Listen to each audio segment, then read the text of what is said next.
Salut Cézanne, on se retrouve encore pour une nouvelle vidéo sur Aquaconseil consacrée à la Taxiphyllum barbieri, ou communément appelée la mousse de Java. Oui, tu connais, tu en as certainement vu. Tu en as certainement vu en animalerie, vendue en général dans des petits contenants, genre des petites boîtes, à 4, 5, voire 10 euros pour les plus chers. Beaucoup de forums, de sites ou autres ne sont pas d'accord sur son origine. Certains pensent que ça vient d'Amérique, d'autres d'Inde ou d'Asie. Écoutez, on s'en fout, c'est une très belle mousse, pratique et jolie. À quoi ressemble la mousse de Java? Eh ben, on va regarder ça tout de suite. La mousse de Java, c'est ça. Une belle petite mousse, à ne pas confondre avec la mousse de forêt qui n'est pas du tout la même chose.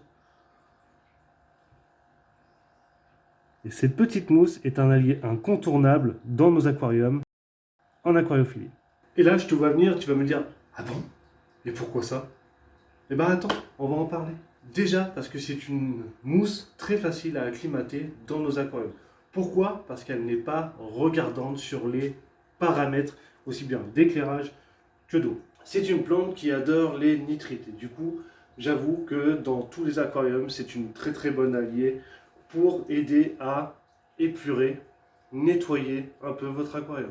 Cette mousse peut se contenter d'un éclairage très faible à très fort. Donc déjà, au niveau éclairage, t'es tranquille. Du moment que tu as un peu de lumière, ça le fait. Cette plante peut supporter une grande variation de température allant de 15 à 28 degrés.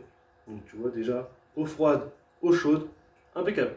Et au niveau des paramètres d'eau, elle peut supporter un pH acide de 5 jusqu'à un pH de 9. Donc déjà, au moins, t'es correct, t'as une bonne fourchette de pH.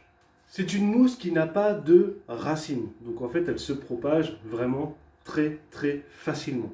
Cette mousse a ce qu'on appelle des rhizoïdes. C'est comme des racines, mais qui ne servent pas à s'alimenter, mais qui servent seulement à s'accrocher au support. Cette mousse peut se fixer à plusieurs supports. Sur une branche, sur une racine, sur une pierre. Elle mettra quelques semaines à quelques mois, suivant comment elle se sent bien, pour s'accrocher. Humide, elle peut vivre dans l'eau et hors de l'eau. Donc, du moment qu'elle reste humide, t'es tranquille. Donc, c'est vraiment limite increvable. Si on fait bien attention à la mousse de Java, vous verrez que, en se rapprochant, ce n'est pas des petites aiguilles qu'il y a le long des tiges, mais des mini-feuilles qui font 1 à 2 mm. Pour la bouturer, ou en cas d'excédent, vous avez juste à en couper une partie et à l'arracher, et elle repoussera très très bien. Cette mousse servira aussi de colonie à microfaune, donc, qui serviront aussi de nourriture à vos alevins, qui, oui, vos bébés iront se cacher à l'intérieur pour se mettre en sécurité et y trouver de quoi manger. C'est tout bénef. C'est une mousse qui convient très bien aux alevins, mais aussi aux crevettes. Oui, les crevettes adorent manger dedans. Pour la nettoyer, c'est très simple. Admettons, tu veux en vendre, en donner ou en fixer sur un support. Tu prends dans une petite tasse de l'eau de ton aquarium, tu la mets dedans, tu secoues un peu et elle est nettoyée. Voilà, c'est aussi simple que ça. Ne te prends pas la tête. Voilà, petit plan sur mon nano à crevettes. Si vous ne l'avez pas déjà vu dans la vidéo aquarium à crevettes, étape par étape, vous voyez que la mousse de Java se développe très bien et très facilement. Je ferai des vidéos bientôt, ils sont déjà en projet, pour vous montrer qu'on peut faire plusieurs choses avec la mousse de Java. J'espère que cette vidéo t'aura plu, t'aura renseigné et t'aura appris à connaître cette mousse un peu mieux.